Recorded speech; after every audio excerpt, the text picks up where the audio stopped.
দেখেন, আমি একটা কথাই বলি, আপনি যেখানে আসেন বা আপনি যেখানে যেতে চান, সব থেকে একটি টার্গেট ঠিক করতে হবে এবং আপনার মেমোরিতে এটা সেভ করে রাখতে হবে যে আমার জীবনে আমি সাকসেস হইব, আমার জীবনে আমি ভালো কিছু করব।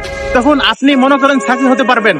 যখন আপনার মেমোরিকে আপনি বলে দিবেন যে আমি এই কাজ পারবো না, বা ইতালিতে যাইতে পারবো না, বা ইউরোপের কোন দেশে যেতে পারবো না, বা আপনি প্রবাসে আসতে পারবেন না, তখন কিন্তু আপনি কখনো আপনি সাকসেস হতে পারবেন না।